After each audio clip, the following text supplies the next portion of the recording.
Automatic incremental data transformation is an important concept in ClickHouse for significantly improving both execution times and resource consumption of analytical queries. In this video, we will look under the hood of materialized views and projections, and I will explain how automatic incremental data transformation in ClickHouse works. It is actually quite simple but extremely powerful, and to understand how automatic incremental data transformation in ClickHouse works, we need to understand how ClickHouse writes and merges data for tables with a table engine from the merge tree engine family, how the table engines from the merge tree family behave differently when data is merged, and how data from an insert can be automatically inserted into more than one table. Let's start with exploring how ClickHouse writes and merges data for a merge tree engine table. ClickHouse tables with an engine from the merge tree engine family have been designed and optimized to handle massive data volumes. These tables are designed to receive millions of row inserts per second and store very large volumes of data. For example, hundreds of petabytes. When you send an insert query with some data for such a table to ClickHouse, then this data is written away as fast as possible into a so-called part. Each new insert creates a new part. A part is a directory on disk that contains compressed column data files, plus the primary index file for the data and the part plus some other extra files, depending on the concrete table definition. Note that ClickHouse can also be configured to create data parts asynchronously, but for our discussion of automatic incremental data transformation, it doesn't matter if parts are created synchronously or asynchronously. We do a few inserts, and in the background, smaller parts are continuously merged into larger parts in order to optimize for reads. After parts got merged, the original parts are deleted. We do another insert, and ClickHouse decides again to merge parts and delete the original parts. Another insert takes place, and now already merged parts are getting merged again into an even larger part. This is why it's called a merge tree table engine. You can imagine a tree structure of merges that happen during the lifetime of the table's data. When you create a ClickHouse merge tree table, you can specify a specific engine from the merge tree table engine family. In this video, we'll talk about the standard merge tree engine, the replacing merge tree engine, and the aggregating merge tree engine. There are more engines of the merge tree family, but in the video we will concentrate on only 3 of them, but conceptually, all these engines work in a similar way. Fundamentally, the only real difference between the engines in the merge tree family is how they merge data parts. So let me now demonstrate how these 3 engines are merging data parts differently. Let's start with the default merge tree engine. It is also the base of all other engines from the merge tree family and made for extremely fast writes and reads. This is the DDL statement for creating a table with a merge tree table engine. The table columns are inspired by the table that we use in our UK property price paid tutorial that you find in our docs. Each row contains historic data about prices paid for real estate property in England and Wales. Let's assume that there are currently 2 parts containing some rows each. When these parts are merged, then ClickHouse simply blindly writes all rows from both parts into a new part, where the rows are physically ordered by the sorting key columns specified by the order by clause. Now, let's discuss the replacing merge tree table engine. The strength of ClickHouse is extremely fast data insert and data read, but ClickHouse is not optimized for OLTP-style workloads containing a high amount of updates of single rows. But you can use a specialized table engine like replacing merge tree for turning row updates into fast row insert operations, something that ClickHouse shines in. And, as we will see in a bit, the actual physical update happens at part merge time. This is the DDL statement for creating a table with a replacing merge tree table engine, and we assume that the table now doesn't contain historical data about pay prices for real estate property, but current listings instead, and the ID column is identifying each unique listing.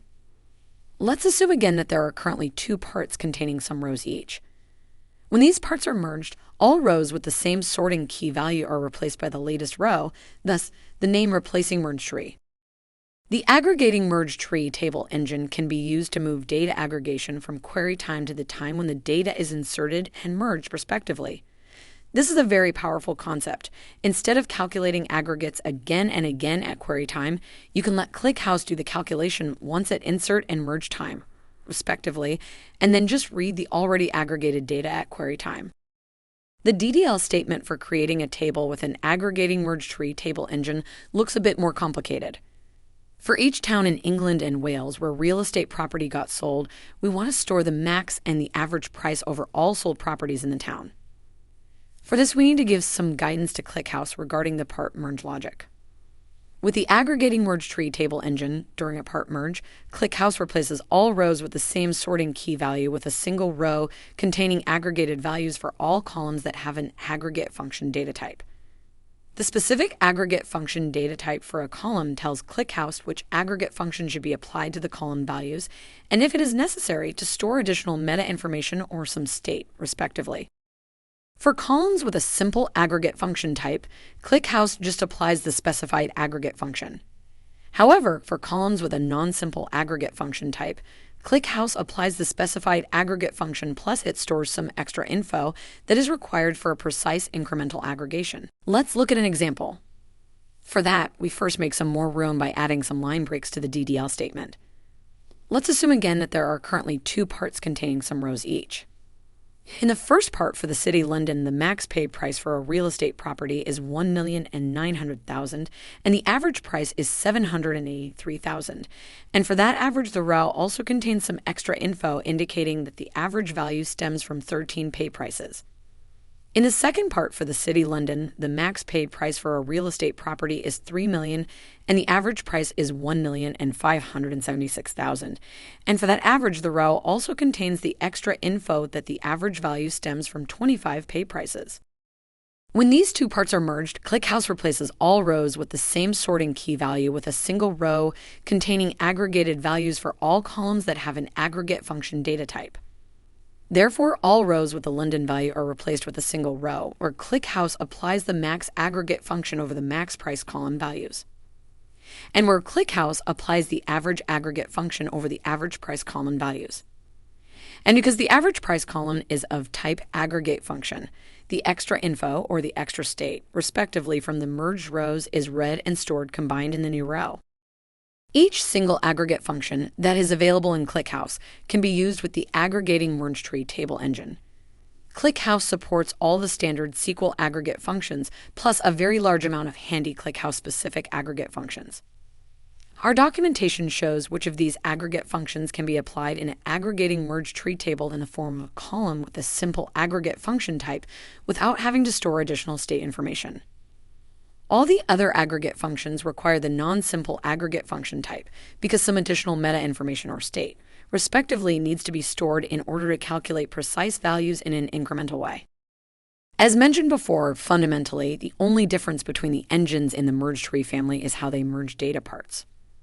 One very important thing to keep in mind when working with these table engines is that potentially the merging of parts is never completely finished. One reason is that ClickHouse is typically used in a real-time analytics scenario, where constantly new data is ingested and therefore constantly new parts are getting created. Another reason is that ClickHouse stops at some point with merging parts, either because they would become too large, or maybe there is not enough disk capacity left for another merge. And because the merging of parts is potentially never completely finished, this implies that also the replacing of rows with a replacing merge tree engine table is potentially incomplete, and that also the aggregation of row data with an aggregating merge tree engine is potentially not completely finished. Therefore, it is required to finish the potentially incomplete work of this table engines at query time. That sounds worse than it really is. The majority of the replacing and aggregation work is done in the background during merge times by the replacing merge tree and aggregating merge tree table engines, and just a small fraction of the overall effort needs to be spent at query time in order to finish the potentially not fully completed work of the table engines. In order to demonstrate this, let's assume that in the meantime for all three tables some additional parts got written and not all parts are completely merged, and now we want to execute a query. Because the standard merge tree table is just blindly copying all rows from parts into a new part during a merge, we can just use a standard SQL query for getting data from the table. This query is reading and listing all rows from all active parts. If we are using the same query for the replacing merge tree table, we have a problem though, because the merging of our example table is incomplete at the point in time where we execute the query. The result is containing duplicates. As mentioned before, we need to finish the incomplete work of this table engines at query time. For this, we can use the final modifier in the from clause of the query. When final is specified, ClickHouse fully merges the data virtually in memory before returning the result and thus performs all data transformations that would happen during regular physical merges for the given table engine. As we can see, also for the aggregating merge tree table, the merging is incomplete when we are executing a query. And we just learned that we can use the final modifier in order to fully merge data at query time. This works perfectly fine for columns with a simple aggregate function type, but for columns with the non-simple aggregate function type, it doesn't. These columns contain aggregated values together with some extra state information. And the virtual in-memory merge caused by the final modifier is not applying the extra state information to the final aggregation result, and then ClickHouse has no good way to print the aggregated values together with the extra state information. The correct way to finish the incomplete work of the aggregating merge tree table engine at query time is to group by the sorting key, and then we can just apply the specified aggregate functions from the simple aggregate function columns. For the non-simple aggregate function columns, we need to call the specified aggregate function with the merge suffix. In the case of the average function, this will correctly use the additional state information for calculating the correct final aggregation value. Let's do a quick recap. ClickHouse table engines from the merge tree family write data to storage in the form of parts, and these parts are continuously merged in the background to larger parts. And the only difference between the engines in the merge tree family is how they actually merge data parts. Now let's explore how we can utilize more than one merge tree table engine in order to automatically store the same data in different shapes. Let's say that we want to have two tables. The UK price paid table contains the raw historic data about prices paid for real estate property in England and Wales. And the UK price paid aggregates table contains for each town in England and Wales where real estate property got sold, the max and the average price over all sold properties in the town. And the two tables should be automatically in sync. Whenever new data is inserted into the raw data table, then the aggregates table should be automatically updated. In ClickHouse, this can be easily and very resource efficiently achieved with a materialized view. A materialized view is simply a trigger that reacts on new inserts to a source table. The data from the insert will then also be given to the materialized view in order to transform the data, and eventually, the transformed data is inserted into a specific target table. Here I created a materialized view with the name MY that reacts on new inserts into the source table UK price paid. Whenever the source table receives new data, then this data is also given to the materialized view in order to reshape it according to a specific transformation query, and the transformed data is then inserted into the target table UK price paid aggregates. Let's observe a concrete data insert scenario. The source table receives a new insert query containing 4 rows. Internally, ClickHouse creates a so-called data block, and then ClickHouse stores the data from these 4 rows in a new par on disk. And the same new data block is given to the materialized view. The materialized view is now transforming this data based on its specified query. The data is grouped by town, and then per town the max price is calculated and the average price is calculated. In order to calculate the average value correctly in an incremental way during part merges of the aggregating merge tree table engine that is used in the target table, it is necessary to store some extra state information. We already indicated this by using a non-simple aggregate function data type for the average price column. And we are calling the specified aggregate function with the state suffix in order to generate this extra state data. In the case of average, the extra state is the number of original values that were the input for the current average value. Note that a materialized view never actually selects or reads any data from the source table. This is actually a major reason for confusion for new users of ClickHouse, because the select from in the transformation query of the materialized view looks like as if the materialized view is selecting data from the source table. Instead, the materialized view only really reacts on new inserts into the source table, and the SQL query from the materialized view is only applied to all new inserted data blocks in order to reshape the data before it is inserted into the target table. ClickHouse is fundamentally built to ingest and process data as fast and resource efficient as possible, and actually selecting data from a potentially huge source table wouldn't scale if the source table stores petabytes of data. However, reacting on all new inserts to the source table is always feasible and much more efficient. The block of reshaped data is finally given to the target table and stored in a new part for the target table on disk. Let's play this through again. The source table again receives a new insert query containing 4 rows. ClickHouse creates a data block, and then ClickHouse stores the data from these 4 rows in an additional new part on disk. And the same new data block is given to the Materialized view. The Materialized view is transforming this data based on its specified query.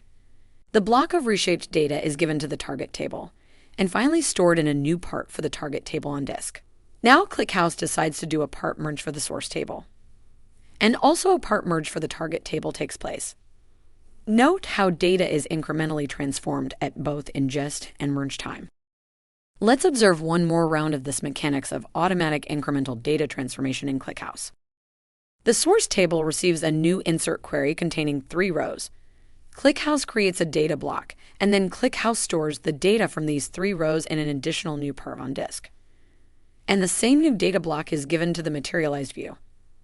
The Materialized view is transforming this data based on its specified query. And the block of reshaped data is given to the target table, and eventually stored in a new part for the target table on disk. Now we want to query the data. We execute our example aggregation query on the raw data table and get the result. And in the ClickHouse client or in the ClickHouse Cloud SQL console, we would see that ClickHouse had to process all existing 11 rows in order to calculate the result. For each town, ClickHouse calculated the max price value. And the calculated average price value for London stems from the sum of 7 rows, and the calculated average price value for Bath comes from 4 rows. We execute a similar query adopted for the target table engine. As explained earlier in this video, because the merging of parts is potentially never completely finished, I need to finish the potentially incomplete work of the aggregating merge tree table engines at query time. For this, we group by the sorting key and apply the aggregate functions. In case of columns of type non-simple aggregate function, we need to use the merge suffix in order to correctly use the additional state information for calculating the correct final aggregation value. ClickHouse had to process significantly fewer rows with significantly less computation compared to the raw data table, because the majority of computation took place at ingest and merge time instead of query time. And the difference in the number of processed rows and spent computation will be even larger when the raw data table contains a large number of rows. This is a very powerful concept for speeding up analytical queries in ClickHouse. Instead of doing the same calculations again and again at query time, the computation is done at ingest and merge time. And at query time, the almost final result is just read. As you now have seen, automatic incremental data transformation in ClickHouse is actually quite simple but powerful, and based on specific building blocks like merge tree family table engines and materialized views that enable data from an insert to be automatically inserted into more than one table. ClickHouse offers some simplifications and abstractions on top of these mechanics. The target table for a materialized view can also be specified in an implicit way. Instead of using the to clause for pointing to a specific target table, the target table can be specified inline within the materialized view definition by listing the required table engine only. Under the hood, ClickHouse creates the target table with a name starting with .inner, followed by the internal unique ID of the materialized view itself. Note that we still have to explicitly use state suffix versions for aggregate functions requiring extra state info for proper incremental aggregation. But ClickHouse automatically chooses the correct aggregate function data types for the columns of the implicit target table. The advantage of using a materialized view with an explicit target table is that you can change both the target table and the materialized view definition independently from each other. A so-called projection is even more simple and abstract, and the most modern way in ClickHouse for configuring the automatic incremental data transformation that we discussed so far. This is the DDL statement for a projection on the raw data source table. Similar to a materialized view, we define a transformation query. And similar to a materialized view, when the source table receives a new data block, the same data block is also given to the projection and reshaped by the projections query before the data is stored in a target table. But compared to a materialized view, many things from the underlying mechanics are hidden from the user of a projection. Because the transformation query of the projection is using a group by clause, ClickHouse automatically creates a hidden target table with the aggregating merge tree table engine. And ClickHouse automatically is choosing a sorting key for the target table based on the group by clause of the projection's data transformation query. Remember that the aggregating merge tree table aggregates row columns for rows having the same sorting key during part merges. Note that the target table doesn't really have a name and is completely hidden from the user. ClickHouse automatically chooses the correct aggregate function data types for the columns of the hidden target table. And in contrast to a materialized view, the user doesn't have to explicitly use state suffix versions for aggregate functions requiring extra state info for proper incremental aggregation. But under the hood, ClickHouse is extending the transformation query into a form looking like the transformation query from the materialized view. Another abstraction offered by a projection is that all queries are sent to the source table, and ClickHouse will automatically execute the query over the hidden target table of the projection if this results in the least amount of data to be processed. In the case of a materialized view, the user needs to explicitly send the aggregation query to the target table.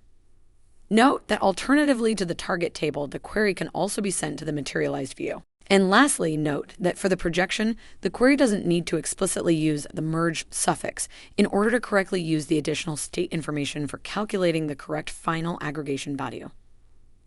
But under the hood, ClickHouse is extending the query into a form looking like the query for the materialized view. There are more differences between materialized views and projections.